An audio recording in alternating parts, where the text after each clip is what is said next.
নারিকেলের চিরা আমাদের দেশের ঐতিহ্যবাহী কিন্তু বিলুপ্তপ্রায় একটি খাবার। যারা নারিকেলের চিরা খেয়েছেন তারাই জানেন এটি খেতে কতটা মজার। আসসালামু আলাইকুম প্রিয় দর্শক, আজকে আমি আপনাদের সামনে বাসায় কিভাবে নারিকেলের চিরা তৈরি করা হয় সেটাই উপস্থাপন করে দেখাবো। তো চলুন দেখে নেওয়া যাক। তার আগে যারা এখনো আমার চ্যানেলটি সাবস্ক্রাইব করেননি, প্লিজ সাবস্ক্রাইব মাই চ্যানেল।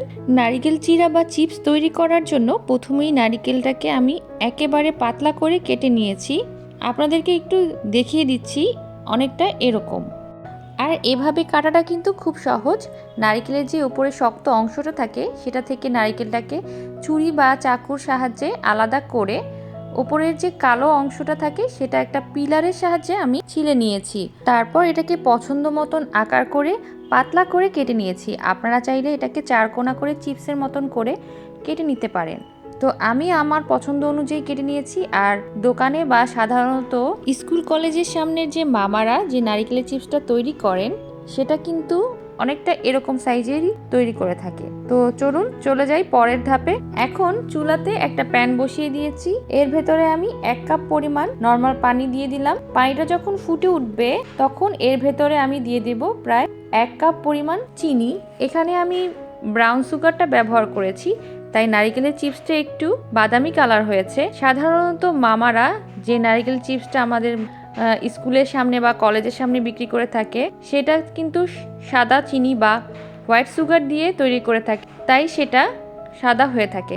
আর আমি এটা ব্রাউন সুগার দিয়ে যেহেতু করছি তাই এটা একটু বাদামি কালার হয়েছে। তো চিনিটা গলে যাওয়ার পর এটাকে আমি নেড়ে একটা সিরাপের মতন তৈরি করে নিব। তো চিনিটা যখন এভাবে নেড়ে চেড়ে দেখবো যে এটা ঘন হয়ে এসেছে, 1 তার বা 2 তার হওয়ার কোনো প্রয়োজন নেই, অনেকটা ঘন হয়ে এসেছে, তখন এর ভেতরে আমি কেটে রাখা নারিকেলগুলো দিয়ে দিব। দেখুন চিনির সিরাপটা কিন্তু অনেকটা ঘন হয়ে এসেছে। তো চাইলে আরেকটু ঘন করে নিতে পারেন। তো আমি এর ভেতরে দিয়ে দিচ্ছি, এতে করে খুব সহজে চিনির সিরাপটা নারিকেলের ভেতরে ঢুকে যাবে আর খেতে অনেকটা মজা লাগবে। চুলার আঁচটা মিডিয়াম টু হাইতে রেখে এটাকে অনবরত নেড়ে চেড়ে জাল করে নিতে হবে। প্রায় 2-3 মিনিটের মতন চুলার আঁচটা মিডিয়াম টু হাইতে রেখে আমি এটাকে জাল করে নিচ্ছি আর একটু সিদ্ধ করে নিচ্ছি। এই চিনির সিরাপে নারিকেলগুলো যখন সিদ্ধ করবেন তখন দেখবেন নারিকেলটা অনেকটা নরম হয়ে গিয়েছে। প্রিয় দর্শক, এতে চিন্তিত হওয়ার কিছু নেই। নারিকেলের সিরাপটা যখন শুকিয়ে যাবে তখন এটা অনেকটাই ঠান্ডা হওয়ার পর মচমচে হয়ে যাবে। নারিকেলটা কিন্তু অনেকটা নরম হয়ে গিয়েছে।